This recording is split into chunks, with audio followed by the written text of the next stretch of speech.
Olá! Talvez pelo desemprego crescente ou talvez pelo sonho de ter seu próprio negócio, muitos moradores da Grande São Paulo decidem trabalhar por conta própria. São pessoas que lutam diariamente para levar o sustento para casa e que, por razões diversas, acabam nos vagões de trens e metrôs da região.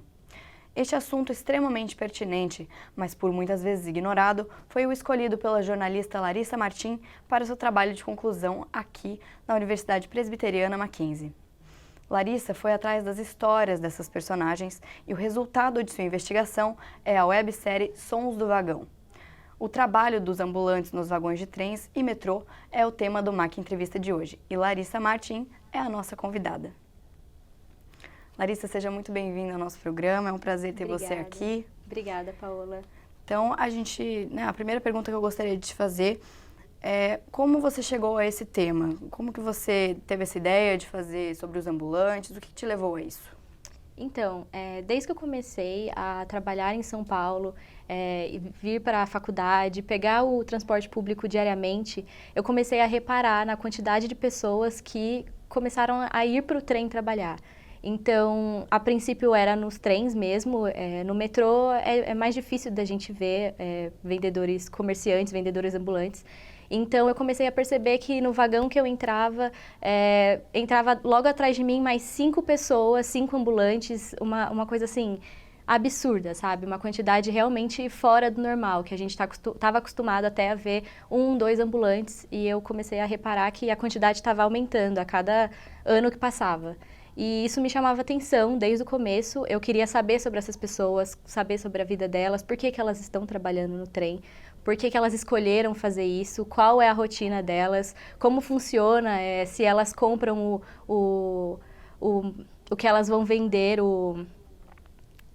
se elas compram o que elas vão vender no dia anterior, de manhã, antes de sair trabalhar, o que for. Surgiam várias dúvidas sobre tudo isso, sobre esse universo do trabalho informal. E aí, na faculdade, quando eu pensava em falar sobre esse assunto, eu sentia que ia ser muito por cima, muito supérfluo. Então eu falei, vou guardar para o meu TCC, que daí no TCC eu vou ter a oportunidade de trabalhar o ano inteiro nisso, conhecer várias personagens, poder mesmo mergulhar no assunto e tratar melhor do tema. Então, foi por isso que eu escolhi, assim. Certo. E o nome Sons do Vagão, por quê? O nome foi porque acho que o mais rico de tudo isso, assim, em fazer o trabalho, é o som mesmo. Porque quando os ambulantes entram no vagão, a gente se sente numa feira. É uma pessoa anunciando salgadinho, outra pessoa anunciando fone de ouvido, outra pessoa anunciando outro produto. Então, eu acho que o essencial no TCC era mostrar essa questão do som. Nem tanto a imagem eu queria mostrar, assim, exibir para o público que fosse ver meu TCC. Mas o som mesmo eu achei que ia ser algo crucial, porque acho que é realmente o que mais torna rico, entendeu? É o jeito que eles vendem o produto deles, o jeito que eles conseguem sobreviver usando a voz deles. E no início você quis trabalhar de uma forma geral ou você sempre quis pegar individualmente a história dessas pessoas? Sempre a minha ideia foi trabalhar individualmente, porque a gente sempre vê a mídia tratando essas pessoas como apenas dados do desemprego, apenas como pessoas marginalizadas mesmo. Então, eu queria trazer essa humanização para o TCC, falar com cada pessoa sobre a história delas e entender por que elas estão nessa situação e dar uma visão mesmo humanizada do assunto e não o que a gente vê na mídia de dados de desemprego, aumenta a quantidade de vendedores ambulantes nos trens. Eu queria fugir desse lado e ir mais para o lado poético mesmo, de conhecer a história dessas pessoas e fazer o trabalho baseado nisso. E você, tendo esse contato maior com os vendedores, teve alguma história que te pegou mais, que você se sentiu mais comovida? Sim, na verdade, a história que mais me comoveu foi uma história assim que, por acaso, eu entrevistei essa fonte, foi a Lola, a Paola, ela foi uma das minhas últimas fontes para eu conversar com ela. E o que aconteceu? Assim, o que eu percebi nesse TCC foi que, assim como eu não tenho tempo, essas pessoas também, elas estão numa correria muito maior, porque o dia a dia delas, a rotina é muito dinâmica. Então, elas pegam o trem de manhã, 4 da manhã, e param de trabalhar no último trem, meia-noite. Então, é uma correria absurda. Então, eu tive essa dificuldade de falar com as pessoas e marcar um horário certo para a entrevista.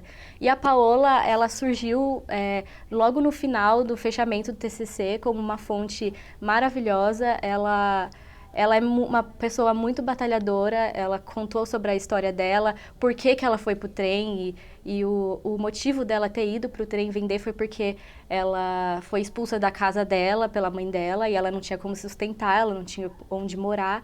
Então ela estava grávida e ela teve que ir grávida, pegar o trem de madrugada, sair da Grande São Paulo e fazer toda essa linha até aqui na Luz e lutar para poder se sustentar e sustentar a filha dela que estava para nascer. E isso me chocou muito porque ela sofreu agressões dos guardas da CPTM e acho que foi uma história assim que realmente me marcou. Eu me senti solidarizada por isso e foi realmente muito tocante conversar com ela sobre a história dela. Eu queria que você contasse pra gente sobre a procedência desses produtos, se é seguro ou não, qual a sua opinião sobre isso, mas isso você vai responder pra gente no próximo bloco. O MAC Entrevista volta já.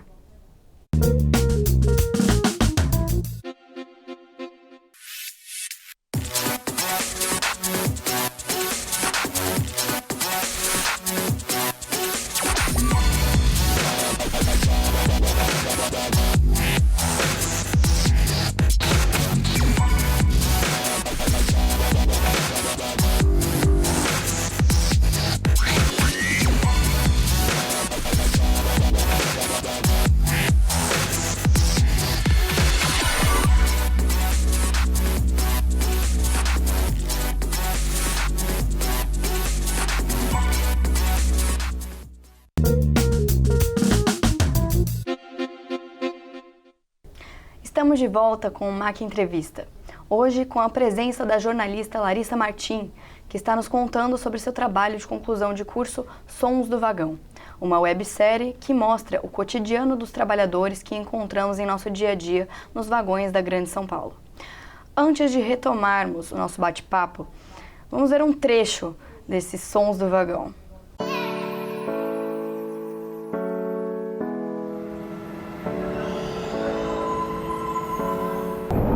Meu nome é Flor, eu tenho 26 anos e eu trabalho em 3 coletivos. Eu trabalho no Rimadores do Vagão, que é um coletivo de artistas de freestyle. Eu faço parte do Hip Hop no Trem e tenho Marretas do Hip Hop, que aí é um coletivo só de mulheres, que tem Big Girl, tem uma marreteira e tem eu de MC. Quem gostou procura lá, Força Queen, Rimadores do Vagão, Hip Hop no Trem. Desculpa interromper a viagem. Eu sou Paola, né? Eu trabalho aqui no trem, já tem 3 anos que eu tô aqui. E eu tenho 27 anos. E eu já vendi pururuca, já vendi batata, já vendi bala de madrugada, já vendi marmita, já tive até um bar dentro da estação. Eu fiquei 3 anos aqui, né, na linha, tipo, indo e voltando, sabe? E desde dezembro do ano passado eu dei uma afastada assim, mas porque eu consegui montar as coisinhas do salão, tudo com o dinheiro do trem. Sou o Pauê Ovelha Negra, mano. Eu faço rap desde 2007, né, mano? Faz uns 12 anos. Tenho 29 anos, vai pro meu 4º ano que eu canto no trem, né? Que eu sou artista de rua e todas as minhas contas são vindo da arte. Hein, moço? Primeiramente, né, moça? Saúde a todos nós com a família, tá? Pois família e saúde é o que importa. Então essa é minha modesta e humilde dedicatória a todos nós aí, tá bom? Aqui é tipo... é o palco onde a gente não vai ter em outros lugares. Eu não quero morrer no trem, mas eu valorizo as pessoas que eu canto aqui no trem, tá ligado? Fiquei com Deus, desculpa atrapalhar a viagem, tá? Amanhã eu tô de volta. Legal, legal. Mas no último bloco nós perguntamos para Larissa sobre a procedência dos produtos que a gente muitas vezes compra desses ambulantes. O que você tem a dizer sobre isso, Larissa? Então, a princípio, isso era um assunto polêmico que eu esperava tratar com essas pessoas, né, quando eu fosse conversar com elas. Mas eu percebi que todos eles que eu conversei, eu não posso dizer dos outros ambulantes que eu não cheguei a entrevistar, mas todos os que eu entrevistei, o Carlos, a Lola, a Amanda, eles explicaram até para mim como funciona essa dinâmica deles, de compra dos produtos. E eles têm um lugar fixo que eles vão na Lapa, e um outro na Grande São Paulo, em Perus, que é o lugar que eles acham de... E é em comum entre todos os marreteiros. Que eles vão lá para comprar o produto deles, um atacado que vende um preço mais acessível para eles poderem comprar e revender no trem. Então, era uma questão que eu queria levantar mesmo, e foi uma pergunta respondida no meu TCC, se o produto deles tinha alguma procedência ruim, se era roubado, se era... Todas aquelas questões que a gente chega a refletir quando vemos o pessoal vendendo no trem. Mas esses personagens que eu cheguei a conversar, eles não têm essa procedência que a gente fica imaginando e refletindo na nossa cabeça. É realmente comprado num local, é atacado, e eles só revendem porque é a forma que eles têm para se sustentar e sustentar a família, né? Muitas vezes a gente não sabe o que isso pode causar pra gente, né? Exatamente. E você criou um site. Isso. Por que você escolheu fazer um site? O site ele foi escolhido porque, a princípio, eu queria fazer um documentário, mas conforme eu fui fazendo o TCC, achando fonte, conversando com essas pessoas, eu estava tendo uma dificuldade muito grande em autorização de uso de imagem. A maioria delas não topavam serem filmadas ou ter a voz gravada por medo mesmo da CPTM, do metrô, proibirem elas de trabalhar caso esse material fosse divulgado e terem os seus rostos marcados, né? Então, eu queria muito fazer um documentário. Eu acho que, além de trazer esse aspecto do som, ia mostrar bastante a realidade que eu sempre estava observando. Mas, como não foi possível, eu fui para a minha segunda opção, que era o site. Porque no site eu poderia mesclar a reportagem, escrever uma reportagem mais literária sobre eles, um perfil de cada um, e fazer imagens para os que quisessem realmente, de fato, mostrarem os seus rostos, né? Então, o desafio que eu tive, a princípio, foi esse de achar pessoas que topassem serem filmadas, mas depois eu percebi que os artistas que trabalham nos vagões, eles queriam mesmo divulgar o trabalho deles, então eles foram os primeiros a toparem aparecer. E aí depois eu achei a Lola, que foi a única marreteira que falou: eu não ligo de aparecer, pode me filmar, eu quero mostrar a minha história para as pessoas, porque eu não tenho vergonha dela. Então eu consegui só uma marreteira, né, que é o jeito que eles se chamam, os vendedores, para ser filmada, e os outros que eu não consegui, eu fiz reportagens, coloquei no site áudios do som ambiente do trem para sinalizar esse movimento, essa dinâmica deles no trabalho. Foi difícil para você no sentido de encontrar um horário dentro da rotina deles? Foi. Porque é uma vida muito corrida, né? Sim. A nossa vida já é corrida, assim, na semana. E com eles era algo... A gente não tinha um lugar exato para marcar para conversar. Porque eles toparam fazer a entrevista, mas como fonte, a prioridade de horários, de dia na agenda era deles. Então eu tinha que tentar marcar num dia que fosse melhor para eles. Eu não queria atrapalhar a rotina de ninguém. Então era uma coisa bem assim, no dia eu descobria que eu ia falar com a pessoa. Eu falava: vamos marcar na terça que vem? Pode ser às 10 horas? Pode. O que acontecia? Na terça-feira, às 10 horas, eles estavam em outra estação, em outro lugar, totalmente longe de onde eu estava. Então a gente tinha que ficar nesse constante contato para conseguir combinar um horário que fosse certo para mim e para a pessoa. Então foi bem complicado conciliar a agenda. Esse trabalho mudou a sua forma de enxergar esses ambulantes? Com certeza, desde o começo. Eu já tinha uma visão, assim, de querer mostrar sobre quem eram essas pessoas e humanizar a história delas mesmo, diferente do que a gente vê na mídia. E aí, quando eu fui conversando com cada um deles e entendendo como que é a rotina deles e que não é nada fácil e que eles estão apenas tentando trabalhar, tanto os artistas quanto os vendedores, os comerciantes mesmo, e isso mudou muito a minha visão, porque às vezes no dia a dia a gente fica irritado com barulho no vagão, com pessoas passando na gente e empurrando,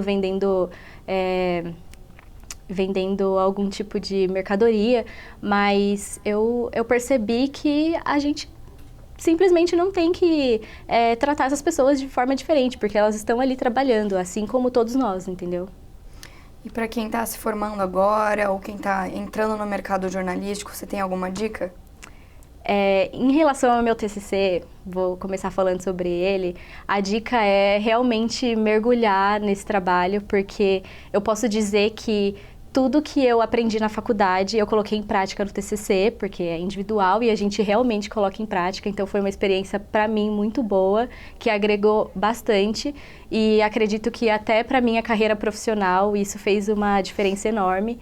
E a minha dica é as pessoas, os jornalistas, os estudantes de jornalismo, estudarem cada vez mais sobre os assuntos que gostam, ir atrás de informação mesmo, ficar de olho no que está acontecendo no mundo. Isso tudo faz muita diferença, até mesmo aproveitar cada segundo das aulas aqui na faculdade, porque realmente faz muita diferença e lá na frente a gente olha para trás e a gente consegue enxergar isso. Legal. Larissa, eu queria te agradecer muito por ter vindo aqui no Marca Entrevista. Eu que agradeço. Com a gente, conversar um pouco sobre esse seu trabalho.